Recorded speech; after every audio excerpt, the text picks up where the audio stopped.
Boa noite. Hoje, né, 21 de 11 de 2024, estamos aqui no grupo de pesquisa Interarte com um tema que é assim muito importante para quem está iniciando, está no meio da pesquisa, porque é uma coisa que a gente tem que fazer em alguns momentos da pesquisa, não só inicialmente. É o levantamento bibliográfico e a coleta de dados. Eu falo que às vezes a gente precisa fazer no meio, porque principalmente para um doutorado. Se a gente faz isso lá no começo e nunca mais faz, o que acontece? A gente fica com os dados, né, pendentes, aí falta, porque muita coisa é produzida ano a ano. E para conversar com a gente sobre esse tema, a nossa participante pesquisadora, Thaís Mendes Rocha, que atualmente está fazendo doutorado no PCM. Então, Thaís, muito obrigada por aceitar, né, esse desafio aí de conversar com a gente sobre esse tema e passo a palavra a você. Boa noite, pessoal. Eu vou compartilhar aqui os slides com vocês.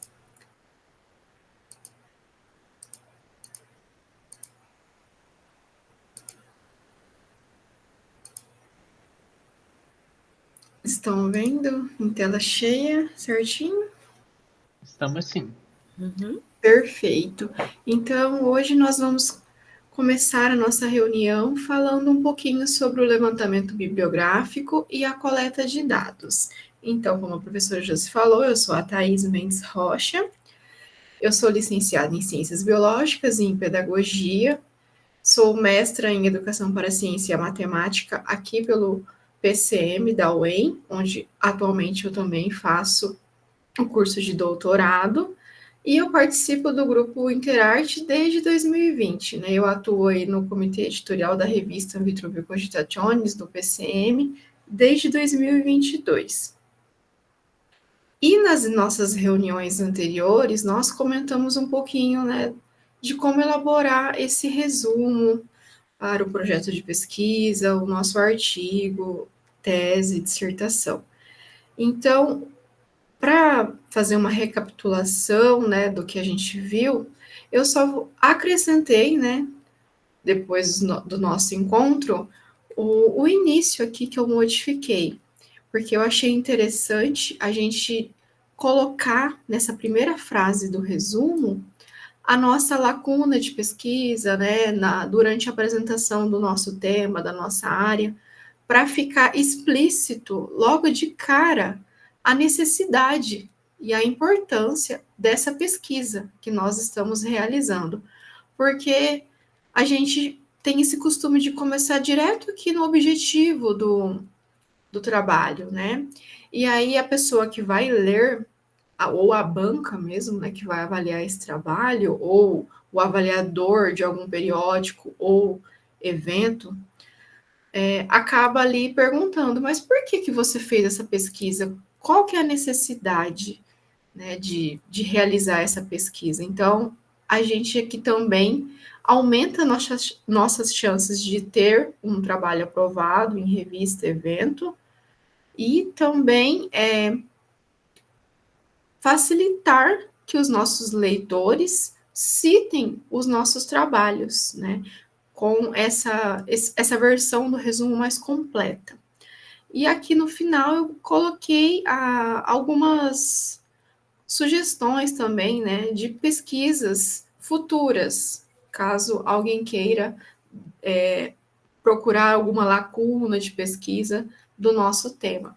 Então, eu coloquei aqui na primeira frase, né, essa apresentação da lacuna, o contexto da área de pesquisa, a explicação e a necessidade e a importância de realizar essa pesquisa. Na segunda frase, a gente coloca aqui a questão de pesquisa. Na terceira frase, o objetivo geral. E também aqui, para reforçar a justificativa, se não ficou muito claro aqui logo no início, né? E a quarta frase, a metodologia, né? A gente vai falar um pouco da abordagem metodológica, resumir toda essa metodologia, o tipo de pesquisa, né? Se é qualitativa, quantitativa, exploratória, descritiva. A outra frase vai falar sobre os dados, como que esses dados foram coletados, né? Que a gente vai apresentar rapidamente os instrumentos de coleta, se foi questionário, se foi entrevista, se foi análise documental, e como que esses dados foram analisados, né? Qual técnica de análise a gente utilizou.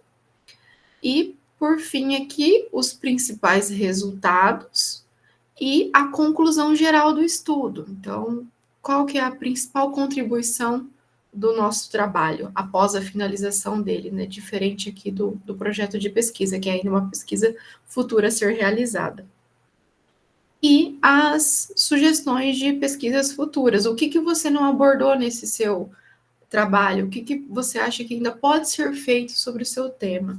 Então, aqui você elenca algumas possibilidades e contribui para o andamento de pesquisas do seu tema. E hoje, o que eu vou falar, eu retirei desses e-books aqui que estão disponíveis, né, na internet de forma gratuita. Esses 2 últimos aqui são produções do PCM, aqui estão disponíveis no site lá do programa, e esse daqui também está disponível no Google, né? É um livro bem simples, né? Bem resumidinho, e eu indico como leituras iniciais para quem está começando aí essa escrita, essa pesquisa científica acadêmica. E também nós temos hoje em dia com a internet vários professores, né, com doutorado e pós-doc já dando cursos, vendendo e-books e também oferecendo de forma gratuita essas orientações, essas dicas de como escrever um trabalho científico, né, de como escrever uma tese, uma dissertação.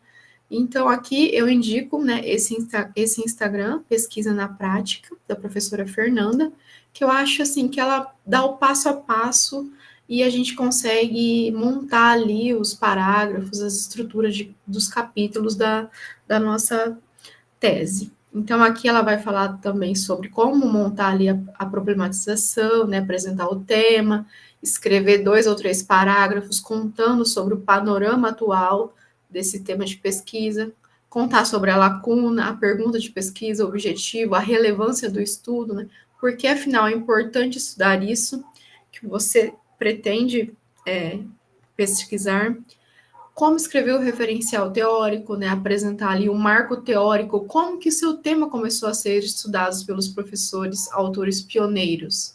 Tem pesquisa sobre o seu tema? Né? Quem que pesquisa sobre ele? Quais são os conceitos e as definições do seu tema? Tem tradições de pesquisa? Aqui no meu tema, por exemplo, a educação CTS, nós temos 3 vertentes, né? A americana, a europeia e a latino-americana, que é o PLACTS. Então, a gente acaba apresentando também a origem desse tema para a área, né, de ensino de ciências. Os desenvolvimentos conceituais aqui. Tem artigos que vão apresentar esses conceitos, então é importante citá-los também. Citar artigos de revisão feitos sobre o seu tema anteriormente. E citar artigos empíricos de pelo menos dos últimos 10 anos da realização da sua pesquisa. No método, a gente vai ter aqui essa dica de colocar a estratégia de pesquisa no primeiro parágrafo, o contexto da pesquisa, a descrição da amostra, do corpus ou dos sujeitos participantes da sua pesquisa, como que esses dados foram coletados e como que eles foram analisados.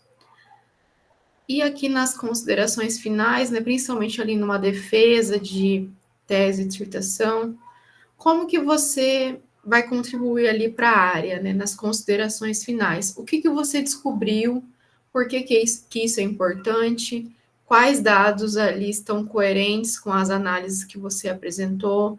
Se você está apresentando uma análise de verdade que você fez, ou se é a sua opinião sobre o assunto, como que a sua pesquisa dialoga com outras pesquisas realizadas sobre o seu tema, qual que é a contribuição da pesquisa que você fez e qual que é a lacuna que a sua pesquisa preenche, né?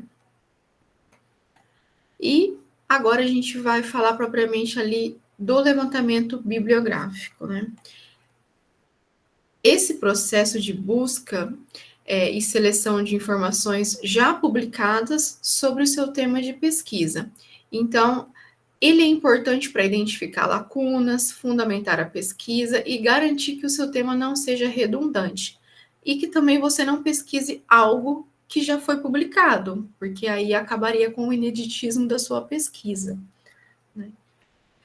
E nós temos ali algumas ferramentas de buscas, né? Algumas bases de dados que a nossa área utiliza, se destacam o Google Acadêmico, o Cielo, o ERIC, o portal de periódicos da CAPES, que vai ter o acesso CAF, onde você pode acessar base de dados internacionais como a Web of Science e a Scopus de forma gratuita, com o acesso CAF do seu usuário ali, do seu registro acadêmico e a sua universidade. Temos também o catálogo de teses e dissertações da CAPES, a Biblioteca Digital Brasileira de Teses e Dissertações, a BDTD do IBCIT. Nós também podemos encontrar artigos em sites de revistas mais consolidadas, mais antigas, de preferência de Qualis A para cima, né? E de eventos já consolidados também, que ocorrem aí de forma anual, bianual, da nossa área. Nós temos também ali o auxílio de alguns gerenciadores de referência, como o Mendeley, o Zotero e o EndNote, que quem tem esses gerenciadores ali pode ter um auxílio também na organização desses trabalhos que a gente coleta nessas bases de dados e também organizar mais facilmente a lista de referências e fazer esse arquivamento aí, essa organização nas pastas. Nós temos também algumas dicas de buscas que eu vou falar para vocês hoje sobre o uso de palavras-chave, né? A gente utilizar termos que são frequentemente utilizados na nossa área. Então, se a gente procurar uma palavra-chave muito específica, a gente vai encontrar poucos trabalhos. Então, é legal também observar quais termos que os autores, né, esses autores pioneiros, utilizam nas suas palavras-chave para que a gente possa utilizar, escrever neles durante a busca. Então, a gente também pode fazer uso de operadores booleanos e filtrar ali trabalhos por um determinado período. Então, essas fontes de informação, elas podem ser classificadas em três tipos. As fontes primárias, que vão ser esses trabalhos originais, como os artigos, livros, relatórios científicos, patentes, dissertações e teses. As fontes secundárias, que vão ser o resultado dessas discussões, dessas fontes primárias, como os resumos, os índices, as monografias, e também as fontes terciárias, que vai ser a junção das fontes primárias e secundárias, né? Ou seja, vão ser esses guias que vão compilar e remeter a essas fontes, organizando-as para facilitar o nosso acesso, como, por exemplo, os diretórios, os catálogos de biblioteca, né, os bancos de dados, alguns programas também disponibilizam as teses e dissertações nos sites, as universidades disponibilizam os trabalhos de conclusão de curso, e assim vai.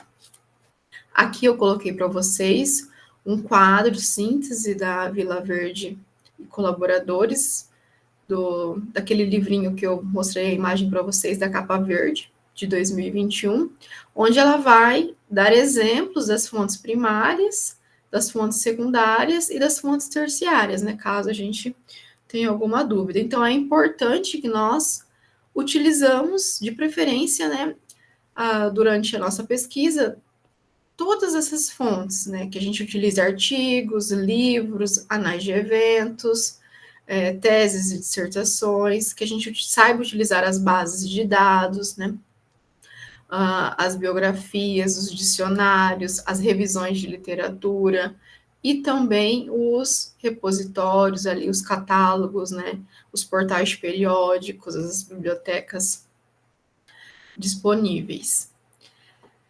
E para facilitar a nossa busca nesses bancos de dados, nós podemos fazer uso dos operadores booleanos, que vão ser essas palavras que vão informar ao sistema, o site ali onde nós estamos digitando, como que a gente quer combinar essas palavras durante a pesquisa. Então, os mais utilizados são o AND, que significa e, OR, que significa ou, e o NOT, que significa não. Como que a gente pode utilizar isso? Eu vou dar alguns exemplos para vocês. O AND, ele vai conectar dois termos da pesquisa. Então, por exemplo, nós temos aqui na nossa área o termo educação e ciência. Se você quer combinar com uma disciplina específica, você pode combinar educação e ciências and química, ou and biologia, and física, and matemática, depende a área de interesse. Então, ele vai pesquisar pelos dois termos conectados aqui pelo and. O OR, ele vai ampliar essa sua pesquisa, né? Você vai poder usar ele para ter ali variantes ou sinônimos. Por exemplo, se você está em dúvida em qual termo utilizar, você pode utilizar o OR, porque aí você coloca educação e ciências e ensino de ciências. Então, você não exclui os autores que não escreveram educação e ciência no trabalho, né? Você consegue ter um maior número de resultados ali na sua busca, porque você pode utilizar dois termos ali semelhantes. E o NOT você pode utilizar para excluir determinados termos de pesquisa. Você quer somente, por exemplo, ali, trabalhos que falem sobre educação em ciências e que não falem sobre universidade. Esse termo aqui é legal quando, por exemplo, a gente pesquisa trabalhos sobre arte e ciência, sobre arte e educação CTS, e acaba aparecendo na nossa busca estado da arte. Estado da arte de vários outros termos, disciplinas, né? Outros termos aí, temas de pesquisa. E aí você não quer ler esses trabalhos de estado da arte de outras áreas, você quer pesquisas sobre educação e ciências. Então, você pode colocar educação e ciências, note estado da arte, por exemplo. Se você estiver realizando uma pesquisa com o termo arte, né? Como eu falei ali. E nós podemos combinar esses operadores booleanos com alguns caracteres especiais, né? Alguns símbolos que vão auxiliar na construção dessa expressão do termo de busca, para tornar os resultados mais restritos e relevantes. Você pode utilizar as aspas quando você escrever um termo composto, por exemplo, ensino de ciências, né? Educação CTS. Então, as aspas, ela vai procurar as palavras que você escreve juntas ali, né? Ela não vai excluir algum termo que você escreveu composto.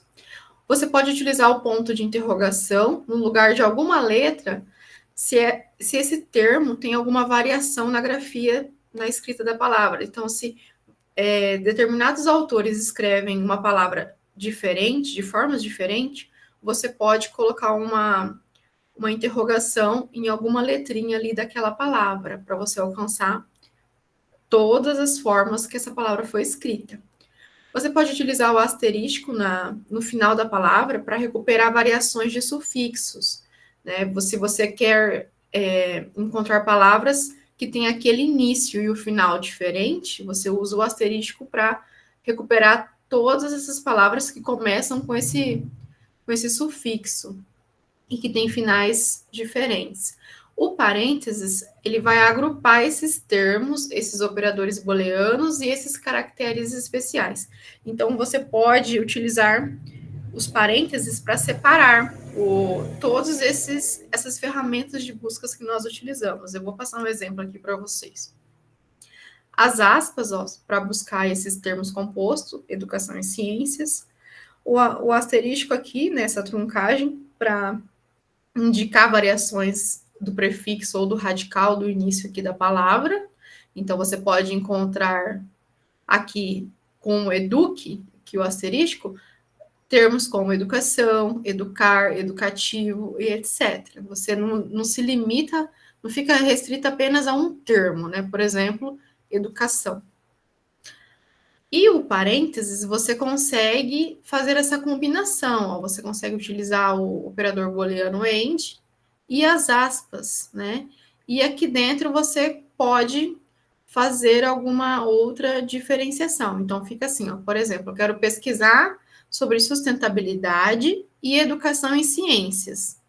Mas eu também aceito pesquisas que falem sobre sustentabilidade e ensino de ciências. Então, você pode colocar esse parênteses aqui para separar o end do or, ou do not aqui, por exemplo, né? Se você quer colocar, por exemplo, sustentabilidade end educação de ciências, not ensino de matemática, por exemplo. Né? Você não quer trabalhos da matemática, não quer trabalhos da física, ou não quer trabalhos da geografia, por exemplo. Ou não quer revisão de literatura, alguma coisa nesse tipo. Aqui eu vou passar algumas dicas para vocês, né, que eu aprendi ao longo do tempo, quando nós vamos escrever, né, citar esses trabalhos, essas fontes. A gente sempre recomenda consultar a fonte primária para poder citá-la. Então, às vezes não é possível ter acesso a essa fonte primária aí, quando você, por exemplo, está lendo um artigo da professora Josi. E ela vai citar, por exemplo, a Santa Ela. E você não tem o livro da Santa Ela na sua casa, você não encontrou o livro da Santa Ela em PDF, não encontrou ele digitalizado, nada. Tá difícil encontrar esse livro da Santa Ela porque é muito antigo. Só tem na biblioteca e você não teve acesso. Numa emergência, você vai utilizar o APUD, né? Porque a professora Josi citou no artigo dela a Santa Ela, mas você não leu a Santa Ela. Mas você quer citar aquele parágrafo do artigo da Josi. Então, você cita aqui com o termo APUD, que significa citado por Santa Ela Apud Silva, né, que é o sobrenome da professora. E cita as duas fontes, as duas referências lá no final. Não é recomendado fazer isso, mas para não gerar essa confusão do seu leitor achar que você leu a Santa Ela, você deixa claro que você não leu, você leu o trabalho da professora Josi. E também incluir, de preferência, essas referências publicadas nos últimos 5 anos, para a gente citar tantos pioneiros de pesquisas, né, da década de antes aí dos anos 2000, anos 90, 80, por aí vai, mas também citar as pesquisas recentes, dos últimos 5, 10 anos, de preferência dos últimos 5 anos. E ter cuidado quando for citar autores de capítulos de livro. Por quê? Aqui no grupo de pesquisa, direto a professora organiza e-books. E ela convida autores para escrever esses capítulos. Então, o livro não foi escrito pela professora Josi, ele foi organizado. E quem escreveu os capítulos foram outros autores. Então, a gente tem que utilizar aqui esse conectivo aqui também, o IN, para citar os autores do capítulo e os autores organizadores do livro e colocar o número de páginas. E nós também temos esse problema com as resenhas. Hoje em dia as pessoas publicam artigos de resenhas, de livros, teses, dissertações, de obras de arte, e você encontrou essa resenha. Só que você não leu, o livro que esse autor fez a resenha crítica. Então, você tem que citar também o autor da resenha, né, que é um artigo, e o autor que foi resenhado ali, que foi citado naquela resenha. Então, por quê? Você vai confundir o seu leitor. Se você leu o livro que a autora fez a resenha, ou você leu a resenha feita pela autora, que leu o livro. Então, tem que diferenciar tudo isso, porque dá a entender, você citando a resenha, dá a entender que você, se você não citar, né, a resenha, dá a entender que você leu o livro, né, e ela não foi a sua fonte original, a fonte foi a resenha, que é o artigo disponível lá na revista. Então, tem que tomar cuidado com isso. Evitar sites que não são de fontes governamentais, né? Então, evita citar blog, evita citar a Wikipédia, evita citar essas fontes assim não tão acadêmicas. Porque a gente tem documentos publicados aí, por exemplo, pelo MEC, né, pelas secretarias aí de educação. Então, prefira fontes governamentais para embasar o seu trabalho, né? Evite esses sites de autores, né, que emitem a sua opinião livremente, que não foram revisados por pares, por profissionais da área. E aqui nós temos alguns critérios para selecionar essas fontes, né? A primeira é a relevância. Essa fonte, ela está relacionada com a sua pesquisa? Se não estiver relacionada com a sua pesquisa, tem necessidade de você citar ela? Com qual objetivo você quer citar ela? Se ela não tem relação com o seu tema. Então, tem que ver essa necessidade aí de relação com o seu tema. Atualidade, ela foi publicada nos últimos 10 ou 5 anos? Se não for uma fonte pioneira, claro, né? Tem exceções. A qualidade e a credibilidade. Essa fonte que você quer citar está publicada em uma revista predatória, por exemplo?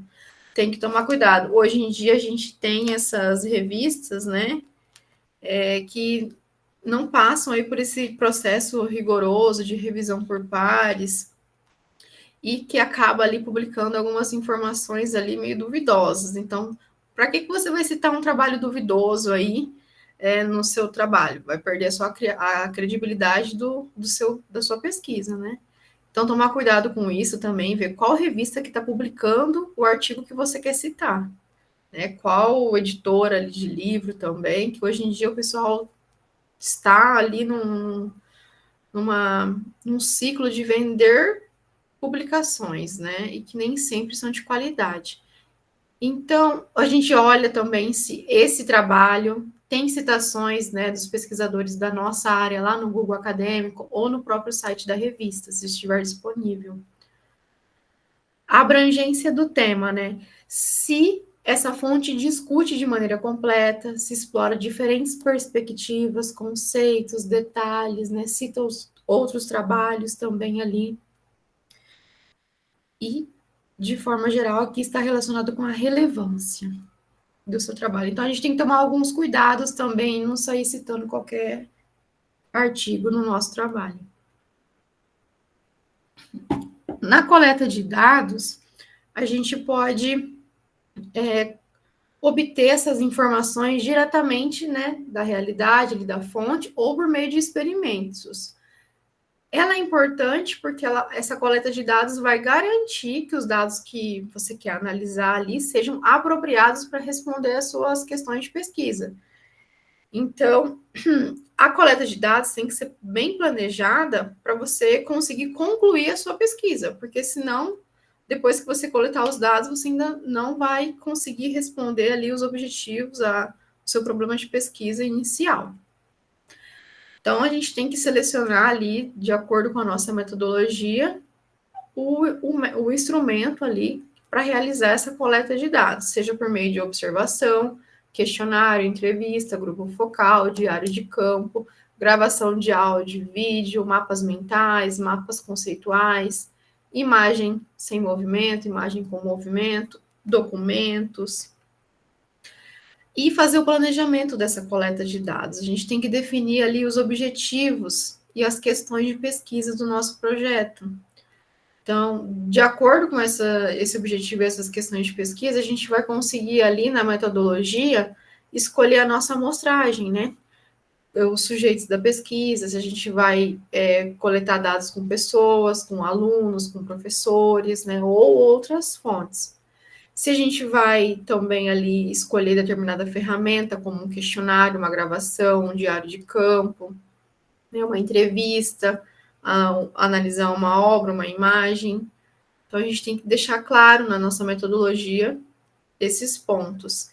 E, de preferência, além de conversar com o orientador antes de fazer a coleta de dados, validar com um profissional da área, para ver se o seu trabalho ali tem chance de sucesso, de coletar o que você quer responder, né? Porque às vezes depois você coleta e dá tudo errado, você vai ter que coletar tudo de novo. A gente faz geralmente esses testes aí, pilotos, né? Faz esses ensaios antes, com uma amostra menor de pessoas, antes de coletar ali efetivamente os dados com aquela população. A gente também consegue ler trabalhos que utilizaram, né, esse método de pesquisa que a gente quer utilizar, para ver como que eles utilizaram esses dados, né, se eles tiveram facilidade, dificuldade, como que foi feita essa coleta, essa análise. E a gente tem que levar em conta que, já encerrando aqui a nossa apresentação, as considerações éticas na hora de realizar essa coleta de dados. A gente precisa ter essa aprovação do comitê de ética antes de iniciar essa coleta, né?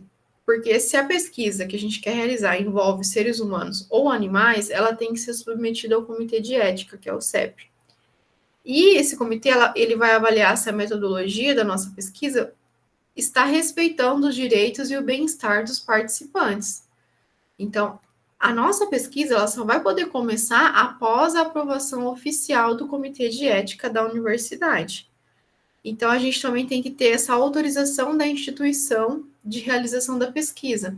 Então, você tem que ter uma autorização formal ali dessas escolas, desses hospitais, dessas empresas ali, na qual você vai realizar a sua pesquisa. Você tem que avisar ali o chefe que você pretende realizar essa pesquisa com aquelas pessoas da instituição. A gente também tem que coletar esse consentimento informado dos participantes da pesquisa, né? Eles têm que ser informados de maneira clara sobre o objetivo da sua pesquisa, os procedimentos que você vai realizar com eles, os riscos e os benefícios da sua pesquisa. Esses participantes, eles têm que assinar esse termo de consentimento livre esclarecido, que é o TCLE, e eles têm que concordar ou não, né, de forma voluntária ali, a participar da sua pesquisa.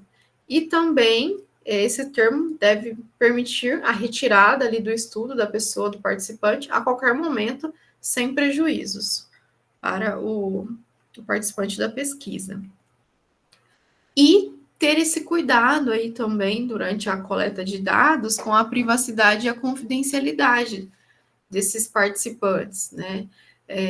A gente não pode colocar o nome das pessoas que participaram da nossa pesquisa. Outro dia eu fui revisar um trabalho de um congresso e a autora escreveu o nome dos alunos nos resultados do resumo expandido. Ela falou, o Lucas falou que a metodologia, a Ana falou que... Aí eu pedi para ela remover o nome dos alunos do trabalho dela para ser aprovado no evento, né? Então, assim, para quem está iniciando na pesquisa, a gente não pode colocar o nome dos professores que a gente entrevistou ali, caso tenha exceções, né? A gente sempre mantém ali o nome anônimo do participante da pesquisa, mas se for um professor ali, igual eu queria fazer no doutorado, no início, no meu primeiro projeto, a gente queria entrevistar os professores pioneiros da educação CTS no Brasil. Então, ali seria interessante para a gente ter a identificação dos pioneiros da educação CTS no meu trabalho. Só que a gente fica com medo do comitê de ética também ali, né? Barrar essa identificação. Mesmo que o participante aceite ser identificado na pesquisa, às vezes o comitê de ética barra. Então, tem que ter todo esse cuidado ali na hora de escrever os resultados da pesquisa. Porque a gente tem que ter aqui existe essa lei geral de proteção de dados, né, dos participantes. Aqui eu deixo para vocês algumas referências que eu selecionei para vocês sobre a área de pesquisa em ensino de ciências, sobre projetos de pesquisa, né? E também alguns e-books aqui do PCM, que a gente sempre está publicando aqui algumas edições atuais, algumas referências mais clássicas, né, básicas de metodologia de pesquisa. E esse daqui é aquele livrinho verde que eu citei no início e tirei os prints dos quadros. Ó, é esse daqui que eu utilizei.